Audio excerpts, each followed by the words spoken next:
नमस्कार बंधुरा स्पीति सिरिजेर शेष भिडियोए आसुन आमार अभिज्ञता आपनादेर संगे एकटू भाग करे निई। प्रथमे देखे नेब टूर प्लानटा आमरा किभाबे साजिয়েছিলাম। मूलत चाकरिजीबीदेर जन्य এই टूर प्लानटा उपयोगी। যাদের ছুটি কম এবং পুরো ট্যুরটাই করতে চাইছেন এইভাবে তারা ট্যুর প্ল্যানটা সাজাতে পারেন। যাওয়া আসা ফ্লাইটে করে এবং শনি রোববার ছুটি ধরে এইভাবে ট্যুরটা সাজালে 5 থেকে 6টা ওয়ার্কিং ডে ছুটি নিলেই এই ট্যুরটা করা যাবে। এবার এক ঝলকে দেখে নিই আমরা কোথায় কোথায় রাত্রিবাস করেছিলাম।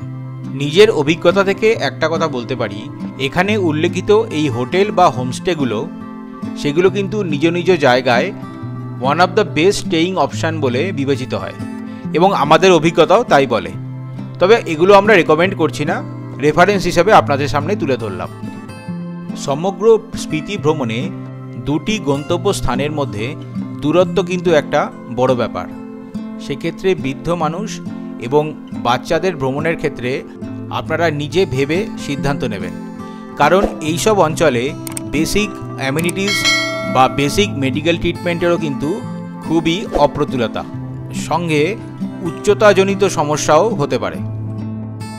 দৈনিক একটা গড় খরচের হিসাব এখানে আপনাদের দিলাম। ভ্রমণে মিনিমাম 4 জন ধরে এই হিসাব করা। সেক্ষেত্রে গাড়ির ভাড়াটা আপনাদের ভাগ হয়ে যাবে আর রুমটা টুইন শেয়ারিং বেসিসে ভাগ হবে। বাকি খরচ নিজ নিজ আয়ত্তের মধ্যে। আমরা 2023-এর অক্টোবরে গেছিলাম, সেক্ষেত্রে বছর অনুযায়ী 5 থেকে 10% বাৎসরিক বৃদ্ধি ধরতে পারেন। ভ্রমণের পরিকল্পনায় সুবিধার জন্য এখানে কিছু গাড়ির কন্ট্যাক্ট নাম্বার আপনাদের দিলাম, যারা কিনা সম্পূর্ণ প্যাকেজটাও আপনাদের করিয়ে দিতে পারে। আবারও বলছি, আমরা এদেরকে রেকমেন্ড করছি না, কিন্তু আপনাদের সুবিধার জন্য রেফারেন্স হিসাবে এই নাম্বারগুলো দিলাম। তবে স্পিতি সার্কিটে এরা দুজনেই খুবই অভিজ্ঞ। এবার প্রশ্ন হলো, স্পিতি ভ্রমণের ক্ষেত্রে কত বাজেট ধরে চলব? সেক্ষেত্রে আবারও বলছি, 4 জনের গ্রুপ এবং 10 দিনের ভ্রমণের জন্য একটা বাজেটের আইডিয়া এখানে আপনাদের জন্য দিলাম। আমরা একটা স্ট্যান্ডার্ড প্যাকেজে ঘুরেছিলাম, সেক্ষেত্রে আমরা স্করপিও গাড়ি আর স্ট্যান্ডার্ড ক্যাটাগরি হোটেলেই প্রতিদিন ছিলাম। অপর ক্ষেত্রে আপনারা যদি ইনোভা গাড়ি এবং প্রিমিয়াম ক্যাটাগরির হোটেলে থাকেন তাহলে সেক্ষেত্রে আপনাদের বাজেট বাড়তেও পারে, আবার বাজেট ক্যাটাগরি প্যাকেজ করলে আপনাদের খরচ অনেকটা কমতেও পারে। আবার কলকাতা থেকে যাওয়া আসা ট্রেনে করলে খরচ অনেকটাই কমবে। এ সমস্ত ছাড়া স্পিতি ভ্রমণের কিছু নিজস্ব অভিজ্ঞতা এখানে তুলে ধরলাম, যেটা আশা করি আপনাদের নিজেদের ভ্রমণ পরিকল্পনাতেও কাজে লাগবে। তার মধ্যে প্রধান কয়েকটা হলো, চন্দ্রতাল যদি যেতে হয় সেপ্টেম্বরের লাস্ট উইকের আগেই যাওয়ার চেষ্টা করবেন। এখনকার ওয়েদার অনুযায়ী সেপ্টেম্বরের প্রায় লাস্ট উইকে প্রতি বছরই চন্দ্রতাল আগেই বন্ধ হয়ে যাচ্ছে। মাড ভিলেজ জায়গা হিসেবে খুবই ভালো পিন ভ্যালিতে, কিন্তু রাত্রে স্টে না করে সেই অতিরিক্ত রাত্রিটা অন্য কোথাও যেমন ধাঙ্কার মনেস্ট্রি বা লাংজা ভিলেজেও কাটাতে পারেন। আমরা সব জায়গায় হোটেল নিয়েছিলাম ফুড ছাড়া।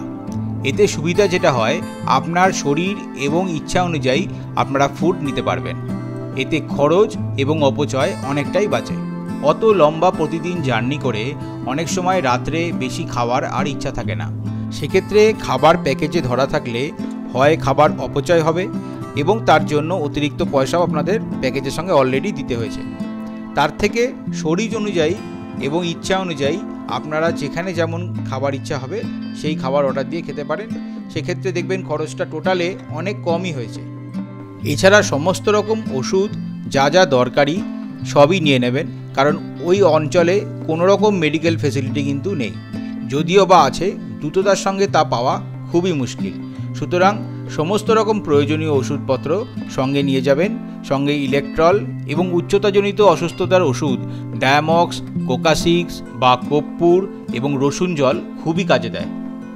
পুরো অঞ্চলটাই যেহেতু শুষ্ক অঞ্চল, প্রচুর পরিমাণে জল প্রতিদিন গ্রহণ করবেন, এতে শ্বাসকষ্ট অনেকটা লাঘব হয়। তাহলে বন্ধুরা, এবার আপনারাও পরিকল্পনা করে বেরিয়ে পড়ুন এবং ঘুরে আসুন স্বপ্নরাজ্য, কিন্নর এবং স্পিতি। আর অবশ্যই সঙ্গে রাখবেন বং ট্রাভেলনামা।